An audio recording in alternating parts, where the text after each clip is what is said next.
Hi everybody, it's Rogan.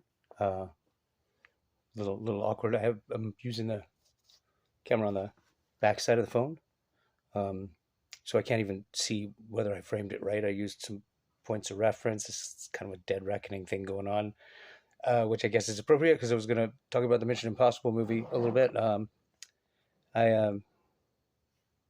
would like to get back to my regularly scheduled coverage of the cinema, movies.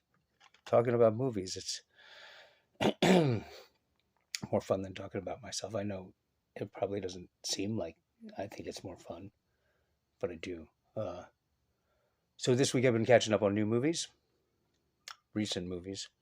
Um, the bad news out of the way first, I guess. And it's not really bad news. I couldn't at all get into the Dungeons and Dragons movie Honor Among Thieves. I mean, I guess I can see why a lot of my friends like it. It's the same kind of sprightly, comic, nerveless, soulless, pitter patter bullshit job that James Gunn specializes in these days. And I don't even like it when James Gunn does it, and he's really good at it. He doesn't come off like his best game is not on the table. Honor Among Thieves feels like a bullshit job. Um, yeah, I was hoping it would be as good as the Scorpion King with The Rock was. It's not that good. Um, a bunch of my friends liked it though. I mean, I guess I would have sat through it if there wasn't anything else to watch. That's a really high recommendation. Um, I also try to watch the remake of Nightmare Alley. I don't really like Guillermo del Toro movies. I think he's just sort of. I guess I wouldn't say he's a bad director, but I don't like his work as a director most of the time. Um, I liked the two Hellboy movies. I don't think I've liked anything else he's directed. Something about his sense for timing is off for me. Something about the way everything rings false intentionally is false for me. It's like Tim Burton on a bad day. It just seems fake and hollow, glib.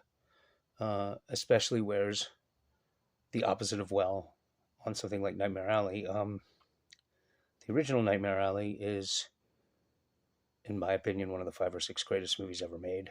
Uh, Absolutely stunning. Tyrone Power. Uh, yeah, man, I love Nightmare Alley. So I am probably not a good audience for a remake of it on a good day. Um, I think it's like remaking Casablanca. Uh, like, why would you do that? Why would you remake Nightmare Alley, man? So I didn't really watch a lot of that movie either. Watched 30 or 40 minutes. Just didn't think it was very good. Uh, Pretty much every sense, just sort of dull, forgettable even while you're watching it. I did see 2 movies I liked. Infinity Pool by Cronenberg the Younger is pretty good. I liked it.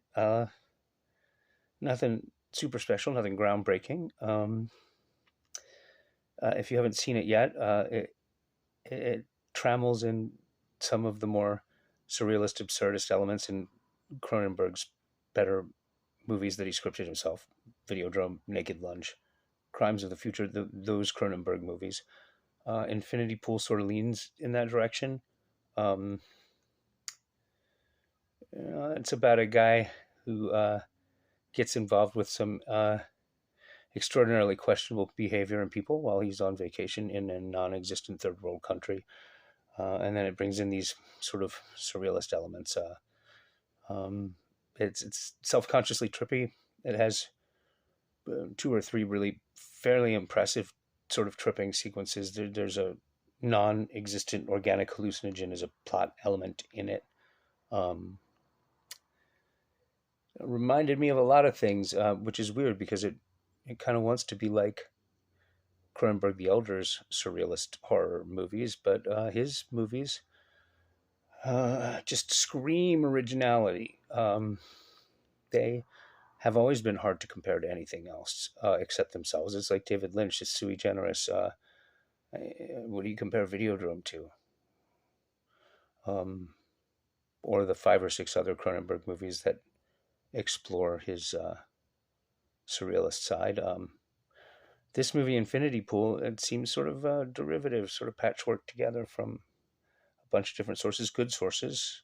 It's influenced by Cronenberg, The Elder. It's also seems a little bit like a soul-searing rite of passage story, like Steppenwolf or The Magus.